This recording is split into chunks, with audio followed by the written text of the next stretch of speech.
So a lot of expats would like to get rid of that Paraguay residency and tax ID. There's some explosive developments that have happened in the last 72 hours.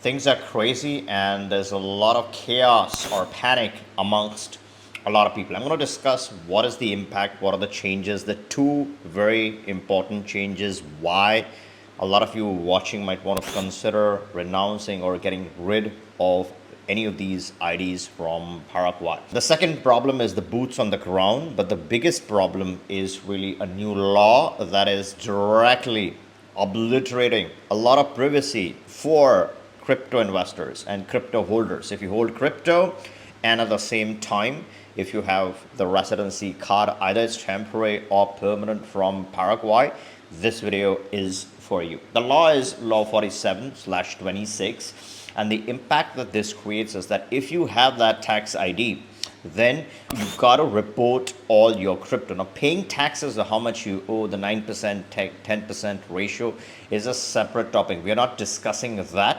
What's really critical here is the reporting from outside. So yes, this is territorial. There are two things. Either you hold a crypto inside the country, which most people don't. People get this residency, strike the tax residency, and then they hold crypto outside. But now guess what? You gotta report every single activity to Paraguay, your wallets, your transactions, your holdings, every single aspect. Whichever platform you hold this crypto on, you got to report everything back to Paraguay. They would analyze that, aggregate that, and then make their decisions based off of that. I'm going to discuss this a bit in detail. But the second big concern here is boots on the ground. Now, you see what's happening in the GCC countries, Dubai, Qatar, Oman, Bahrain.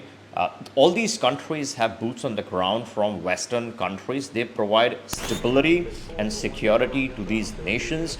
And over a long period of time for expats, when they move to these destinations, these are safe havens. These are safe countries because of the Western boots on the ground. Now, Latin America was often overlooked. No one cared about it. There was a lot of crime anyways.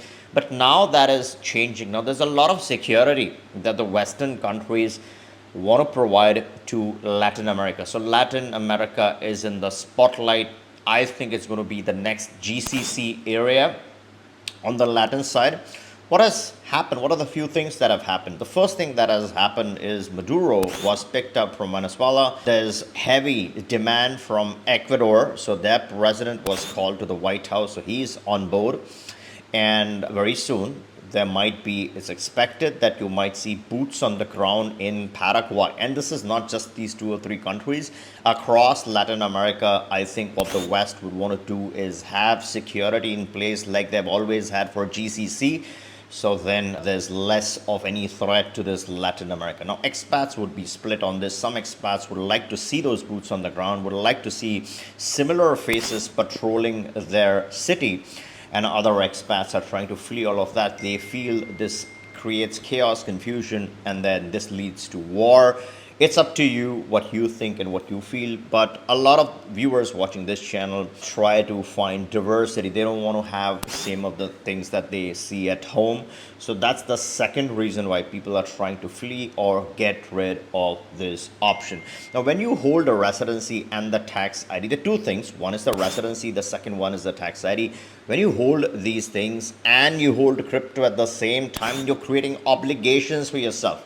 Now, if you don't, or if you want to get rid of your obligations, now sometimes what happens is you are a genuine tax resident, then of course you're going and doing all the compliance, you're going back, taking out all that information and supplying that to Paraguay, being compliant with all the requirements. Now, this typically requires 4 months of physical presence in a year. A lot of people obtain tax certificates to satisfy exchanges. So if you're one of those people who's actively using the Paraguay residency, then of course you are directly subject to this. But even if you aren't, you just have this as a paper residency. But if you have that tax ID and if you're an expat, the country might be interested how you are utilizing Paraguay. So there might be questions that also creates a lot of concern. Now, because there are two things, can you get rid of one and leave the other? Let's discuss these scenarios.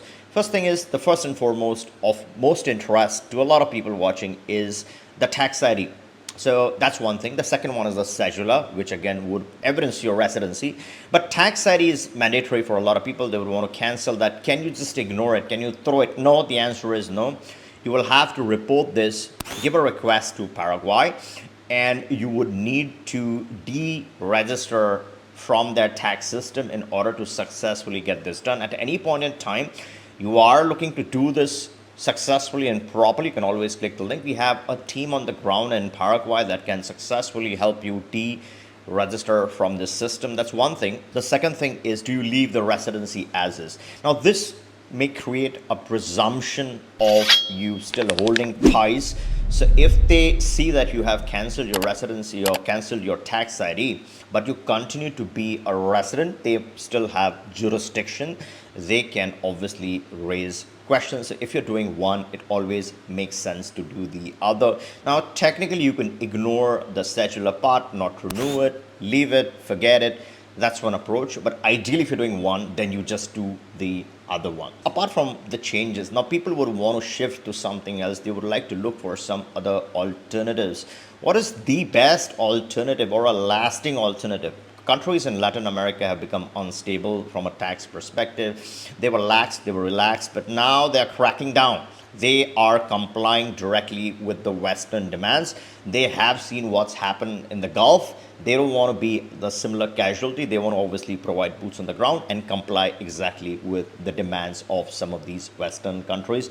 What are some countries, or one country in particular, that's a good place to switch over to, that's immune to all of this, or that does not attract much interest from the West and still provides you with similar or far better, I would say not similar, but far better advantages and a very stable residency, is Mauritius. So a lot of our clients are shifting from Paraguay and focusing on Mauritius because Mauritius provides you with a direct permanent residency. It's not part of any council, it's not Mercosur, it's not GCC. It's its own thing on the side of Africa. It's not on the mainland Africa. It's one of the safest countries. It's fast, getting one of the most developed island nations across the region. My mom is Mauritian, my dad is French, so yeah, I used to know Mauritius since I was little. So I've seen Mauritius changing throughout time. So it provides a lot of value. It's an English speaking country. Unlike Paraguay, you don't have to deal with a foreign language. You can speak in English and survive. It has a direct permanent residency. If you're over 50, then you can acquire a direct PR.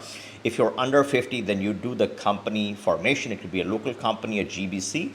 That would make you eligible for a 0 to 3% corporate tax and 0% personal tax if you're drawing dividends from that profit. So that's an excellent option for individuals and families. And as I said, you're looking to strike both, deregister, get rid of your Paraguayan option, switch over to the Mauritian options. Our team in Mauritius takes care of this end to end. You can always click the link, book a call, and we can get you started. And before you go for latest updates and breakthroughs, make sure you're subscribed to the channel so you don't miss out on any important updates as they happen. If you're subscribed, I promise you, you will be notified the moment there's any change. If you like this video, give me a thumbs up and catch you in the next one.